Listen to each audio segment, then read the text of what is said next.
know that there have been two forms of mobilization. The first one around 2014 with the war in the Donbass region, with probably around 1,000 people from the West. And now the second form of mobilization after the war of aggression against Ukraine led by Russia in 2022, with probably a higher figure. It is important to bear in mind that people who have joined the conflict in Ukraine can represent a threat or a challenge to the security of EU member states. The threat is not comparable to the threat posed by, for example, jihadist foreign fighters, but it still deserves attention. My recommendation to the policymakers in Europe in relation to the foreign volunteers and foreign fighters is first and foremost, observe their flows. So look at them not when they are there or when they're coming back, but try to look at them how and when they're going there. Who's facilitating this? Who's involved? What kind of risks it entails? Secondly, we need to know what they're doing there. We can ask those questions of Ukrainians, and Ukrainians should be telling us because they're getting so much in return from Europe.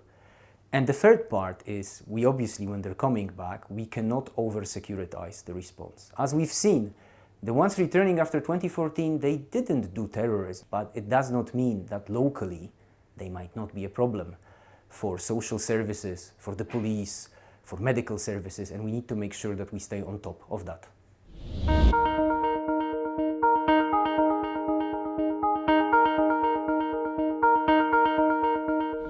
It is important that EU member states have a precise, coherent approach to this issue. For example, specific laws dealing with this issue, because we know that in many EU member states there is still some ambiguity about the legal profile of these people, including pro-Ukrainian people.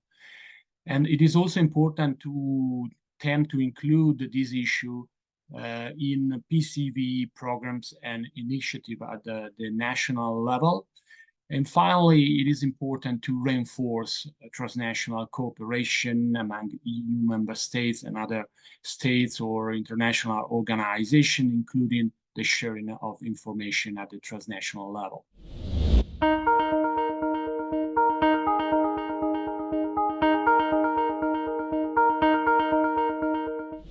Many of the people who are fighting in this war as foreign volunteers, especially on the Ukrainian side, they are former military men. So when they return, it might not be so much a problem for the civilian side, for the social services or schools or medical services, but it might be an issue for the army.